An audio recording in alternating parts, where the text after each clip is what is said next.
Having a good week, and I wonder what the work schedule is for you guys. When you got 4th of July on a Thursday, you guys just keep rolling, keep going. Commitment season. It's commitment season. Yeah, yeah. I'm happy to answer any questions. What do you got? Just talk about the changing world right now in college athletics. How difficult is it when it's kind of a moving target? Yeah, certainly. I mean, we have 16 head coaches at Auburn, and you talk to every one of those folks, they're in constant need of information as to what's going to happen in the next 6, 8, 12 months. You did a very good job of saying it's just changing by the minute. We all know that there's a lawsuit that has been settled for the moment, but there are some other things that have to be worked out around that lawsuit, and we're all just waiting for how that works. This isn't about the SEC specifically. It's about really the Power Four conferences, and getting those folks together to forge this brand new world is going to be a challenge. It's going to be challenging, but it's got to get done. I said this over and over again, but what's really difficult for me personally is we send coaches out in the world and there's no standard. This would be like moving the goalpost during a football game. It'd be like lowering the rim from 10 feet to 9.5 feet during a ball game. I mean, we're just constantly changing a standard, and all we ask for is that boilerplate set of rules that everybody can abide by and have an equal opportunity to recruit, an equal opportunity for the student athletes to get revenue sharing opportunities.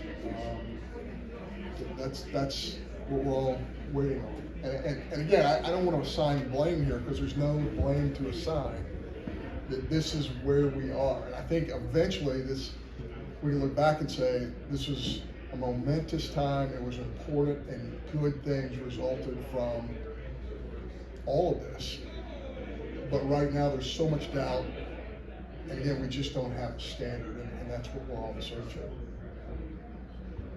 John, with the scoreboard now being approved on that other side of the end zone, I know it had sort of referenced in the notes that you wanted to leave some space for other renovations there as well. Just, what's sort of your long-term vision for that side of the end zone? Yeah, certainly there's not a part of Jordan Hare that we're not evaluating, and that's certainly the part when you look at it. When you stand right at at midfield, around the beautiful Auburn logo there, the AU, you do a 360 and you say, wow, that north end zone's kind of vacant.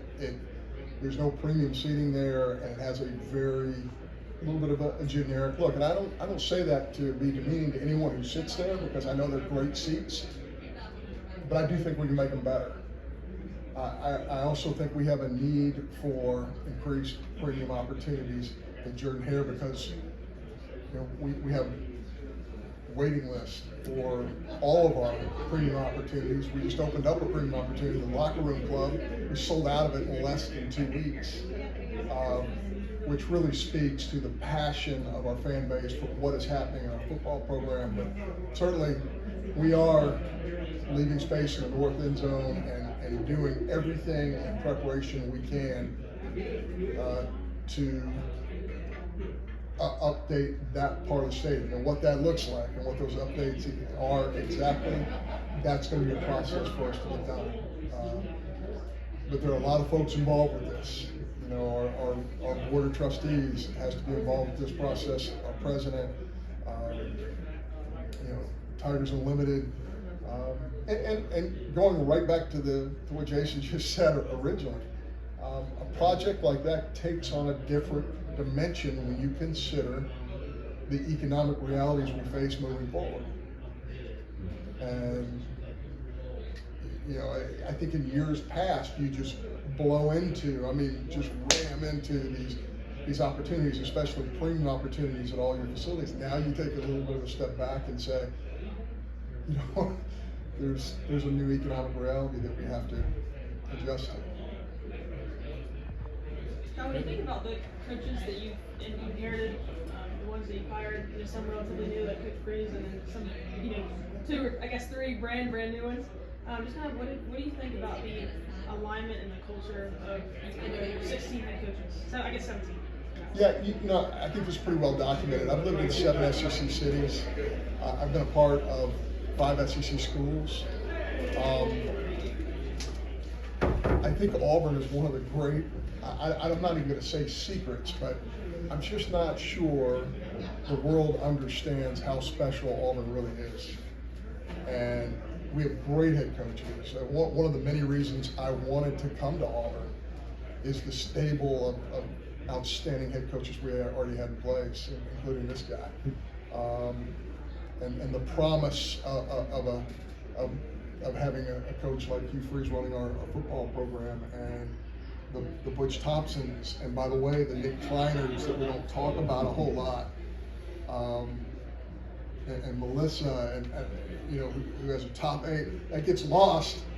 When the men's team wins the national championship, the women's team finished in the final 8 at the national championships. I was there. I think it's a little bit lost. I mean, we have outstanding head coaches, and it's a privilege to work with those folks. You cannot compete for championships unless you have a high level of coaches, and we certainly do it all.